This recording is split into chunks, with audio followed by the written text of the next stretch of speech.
काय साधारणतः आपल्याला पाहायला मिळतं? छगन भुजबळ यांची नाराजी, अ, त्या नाराजीनं लक्ष वेधून घेतलंय महाराष्ट्राच्या जनतेने.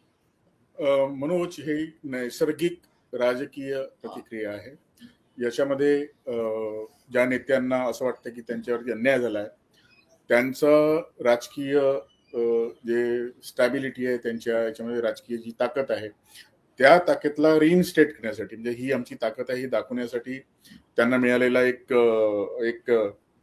म्हणजे ही जी हा जो त्यांच्यासोबत अन्याय झालाय, त्या अन्यायाच्या संधीमध्ये आपली ताकद दाखवण्यासाठी कसा वापर करता येईल, ही रिॲक्शनची प्रोसेस आहे आणि ही नॅचरल आहे. त्याच्यामुळे आणि त्यातल्या त्यात यात सगळ्यात महत्वाचं आहे की त्यांना जरी पटत असेल की आपल्याला मंत्रिमंडळामध्ये घेतलेलं नाही, आपल्याला आपल्यावरती अन्याय झाला असेल, तर त्याची कारण त्यांनाही जे सिनियर आहेत, मी सिनियर्सच्या संदर्भात म्हणतो, ज्यांना आतापर्यंत चान्स मिळालेला नाही, त्यांच्या भावना वेगळ्या असू शकतात. पण या सिनियर नेत्यांना, ज्यांचा इतका मोठा मास बेस आहे, त्या नेत्यांना आपल्या सपोर्टर्ससाठी काही गोष्टी कराव्या लागतात. त्यांना हे जस्टिफाय करायला लागतं की जर पत्रकारांना वाटत असेल यांच्यावर अन्याय झाला, जर सपोर्टरांना वाटत असेल यांच्यावरती अन्याय झाला, तर त्यांनाही स्वतः वाटत असेल की आपल्यावरती अन्याय झाला, तर तो अन्याय का झाला हे जस्टिफाय करायला लागतं. आणि ते जस्टिफाय करताना आम्ही कसे लायक आहोत, आमची कशी एलिजिबिलिटी होती, आम्हाला जर नेतृत्व करायला मिळालं नाही, आम्हाला जर कॅबिनेटमध्ये स्थान मिळालं नाही, तर पक्षाचा, माझ्या मतदारसंघाचा आणि इतर सगळ्या गोष्टींचा विचार करता मी इथे नसल्यामुळे काय नुकसान होऊ शकतं, ह्या गोष्टी सगळ्या समजावून देण्याचा, ह्या गोष्टी सगळ्या आपल्या लिडरशिपला सांगण्याचं ही एक अपॉर्च्युनिटी आहे. त्यांनी ही ज्याला म्हणतात संधी साधून हे करायला लागतं. तर याला मी पॉलिटिकल पोस्चरिंग म्हणेल. जो नेता असं करत नाही त्याला मग लोक हे समजतात की हे यांना अन्याय सहन करण्याची सवय झालेली आहे किंवा हे काहीच बोलत नाहीये. त्यात भुजबळांचं म्हटलं तर कधीपासून 85 पासून त्यांचं करिअर आहे आणि ते फायरी नेते म्हणून ओळखले जातात. ते याआधी बोलत होते, आताही त्यांनी आज बऱ्याच ठिकाणी त्यांनी बाईट्स दिल्या, बोलले पत्रकारांशी.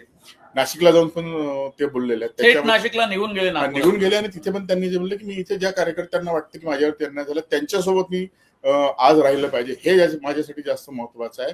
तिथे बिझनेस होत राहील, ते अधिवेशन चालत राहील, पण मला माझ्या लोकांसोबत, जे मला पाठिंबा देतात, ज्यांनी मला निवडून दिलाय, जे माझ्या पाठीमागे उभे आहेत, त्यांच्यासोबत राहणं माझ्यासाठी आवश्यक आहे. त्याच्यामुळे तुम्हाला हे समजून घ्यावं लागेल की आता अन्याय झाला ते त्यांना वाटत असेल, पक्षाला वाटत असेल की नाही आम्ही जे केलं यांना जर यावेळी पुन्हा दिलं असतं तर बाकीचे जे 10 आहेत त्यांच्यावरती अन्याय झाल्यासारखं झालं असतं, ज्यांना आम्हाला नवीन चेहऱ्यांना संधी द्यायची आहे.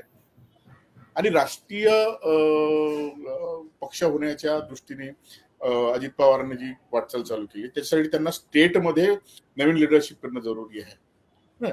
आणि त्यांचा रायव्हल फॅक्शन शरद पवारांचा, त्यांनी या फाउंडेशनवरती काम करणं चालू की आम्ही नवीन लिडरशिप तयार करतो आहोत, आम्ही नवीन लोकांना पुढे आणतो आहोत.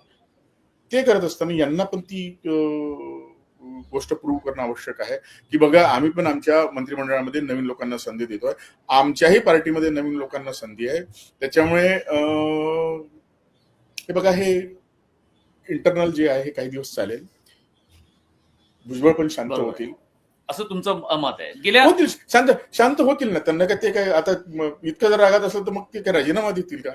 त्यांनी म्हटलं नाही मी राजीनामा देणार नाही, मला राज्यसभा ऑफर केली होती, ती काही महिन्यांपूर्वी केली होती, मला त्यावेळी पाहिजे होतं, मला आता नको आहे, मी 2 वर्षानंतर पुन्हा विचार करेल. म्हणजे हा जर विचार केला तुम्ही तर ते कॉम्प्रोमाइज करण्याच्या पोझिशन मध्ये आहेत ना. पण आता त्यांना त्यांचा असंतोष दाखवणं हे फार आवश्यक. बरं, मी एक पत्र धर्मेंद्र शोधत होतो, डॉक्टर संजय कुटे यांनी स्वतः फेसबुकवर ते पोस्ट केलं आणि आता ते व्हायरल होत आहे. मी सुभाष शिर्के यांच्याकडे जातो. छगन भुजबळ यांचं राजकारण गेल्या अनेक वर्षांपासून आपण सातत्यानं पाहता आणि आपला संवादही त्यांच्यासोबत होत असतो. सुभाष, तुम्हाला काय वाटतं की छगन भुजबळ यांचा हा जो अंगार बाहेर पडतोय, हा संताप, आक्रोश बाहेर पडतोय, हे त्यांना वेगळ्या शब्दामधून सांगायचं तर तेच आहे की मी नाराज आहे आणि मला अजित पवार यांच्यासोबत बोलण्याची अजिबात गरज वाटत नाही, असं सुद्धा ते म्हणतायत. याचा अर्थ अजित पवारांच्या विरोधातली त्यांची नाराजी स्पष्टपणे दिसते. राज्यसभेवर त्यांना जायचं होतं पण राज्यसभेवर त्यांना अजिबात जाता आलं नाही, हाही एक महत्वाचा मुद्दा आहे. आणि दुसरीकडे लोकसभेसाठी त्यांना नाशिकमधून निवडणूक लढवायची होती, संसदीय राजकारणात, केंद्राच्या राजकारणामध्ये त्यांना जायचं होतं आणि ही बऱ्याच दिवसापासूनची त्यांची इच्छा होती, पण तसं काही जाता आलं नाही कारण शरद पवारांच्या सोबत ते होते आणि शरद पवारांना ते नको होते केंद्राच्या राजकारणात, हेही आपण पाहिलेलं आहे. काय करू शकतात छगन भुजबळ यानंतर? काय पावलं असू शकतात? काय अंदाज येईल आपल्याला?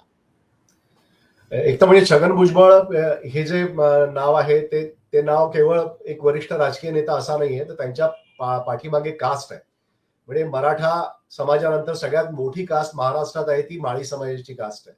आणि अशा वेळेला या जातीचं रिप्रेझेंटेशन छगन भुजबळ आतापर्यंत ते करतायत.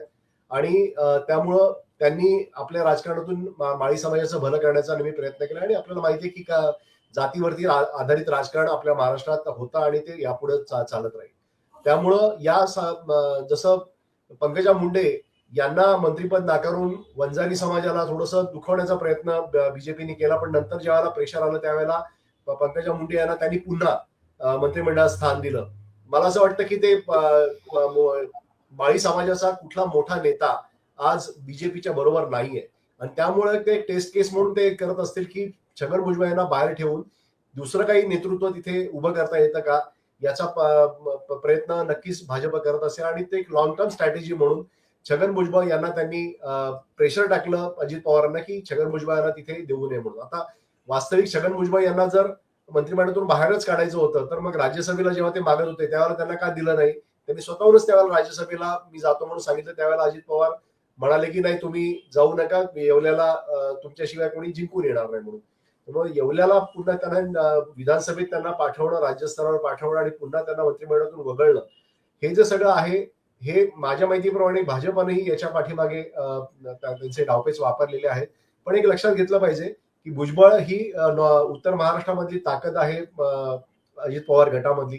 आणि जर भुजबळांना त्यांना जर बाजूला करून त्यांना राजकीय विजनवासात पाठवायचं असेल तर अजित पवारांचे पंख कापण्याचे प्रकार आत्ताच सुरू झालेत का, एक 2029च्या पूर्वी, याची सुद्धा आपल्याला चर्चा करावी लागेल इथं. आणि छगन भुजबळ यांच्यानंतर तसा ताकदीचा नेता जर त्यांनी तिथे उभा केलेला आहे तर तसं पण नाही. मराठा समाजाच्या माणिकराव कोकाटे यांना त्यांनी तिथं पुढं केलेलं आहे. त्यामुळे माळी समाजावरती फुली मारण्याचा हा प्रयत्न आहे का, याच्याबद्दलही बघावं लागेल. आता माळी समाजातून किती रिॲक्शन येते ते बघावं लागेल. पण एक दुसरं एक आहे की भुजबळांनी सुद्धा आपल्या नंतर माळी समाजातले नेते तयार केलेले नाही. त्यांनी आपल्या नातेवाईकांनाच ताकद देण्याचा प्रयत्न केला आणि समाजातील आणखीन लोकांना, जसं बीडी झुटे यांनी ताकद दिली होती. बीडी झुटे माळी समाजाचे मोठे नेते होते आणि माजी आमदार होते ते चिंचपोकळी, मुंबईच्या चिंचपोकळी मतदारसंघामधले. त्यांनी छगन भुजबळांना पुढे आणलं. तशा प्रकारे छगन भुजबळ यांनी कुणाला कार्यकर्त्याला उभं केलेलं आपल्याला तरी दिसत नाहीये. तर यामुळं छगन भुजबळ यांचे पंख कापण्याचा प्रयत्न हा होतोय. भुजबळ त्याच्याविरुद्ध आरडाओरड करतील, त्यांच्या स्वभावाप्रमाणे ते काय गप्पा बसणार नाहीत. आणि त्यांनी मेळावा पण घेणार आहेत ते नाशिकमध्ये आणि त्याच्यानंतर ते आणखीन आदळआपट करतील, या बाबतीत आपल्या मनात शंका नाहीये. दुसरीकडे आपण बघतोय की बाकीचे जे नेते, मला सगळ्यात महत्वाचं वाटतं की भाजपमधून कधी नव्हे ते लोक बोलायला लागलीत की त्यांची नाराजी आहे म्हणून. संजय कुटेचं उदाहरण म्हणून तू दिलंस. सुधीर मुनगंटीवार यांनी स्पष्टपणे सांगितलेलं आहे, त्यांनी नितीन गडकरींची 1.5 तास भेट घेतली. याचा अर्थ स्पष्ट आहे की सुधीर मुनगंटीवार यांचा पत्ताकट करायचा होता देवेंद्र फडणवीस यांना आणि त्यासाठी त्यांनी प्रयत्न केला की त्यांना लोकसभेमध्ये पाठवण्याचा. पण तिथे सुधीर मुनगंटीवार हे मनापासून लढलेच नाही, त्यामुळे त्यांचा पराभव झाला. पण त्याच्यामुळं आता मात्र त्यांना जागा दिली नाही मंत्रिमंडळामध्ये. सुधीर मुनगंटीवार हे देवेंद्र फडणवीस यांच्या नेहमी विरोधकच राहिलेत विदर्भामध्ये. ते नितीन गडकरींचे समर्थक राहिलेत, याबद्दल त्यांनी कधीही लपून ठेवलं नाही. आणि त्यामुळं मला असं वाटतं की देवेंद्र फडणवीस यांची जी परंपरा त्यांनी पहिल्या टर्ममध्ये ठेवली होती की विनोद तावडे, पंकजा मुंडे, एकनाथ खडसे यांना काटशेव देण्याची, तीच पद्धत त्यांनी याही टर्म मध्ये सुरू ठेवलेली आहे. मनोज.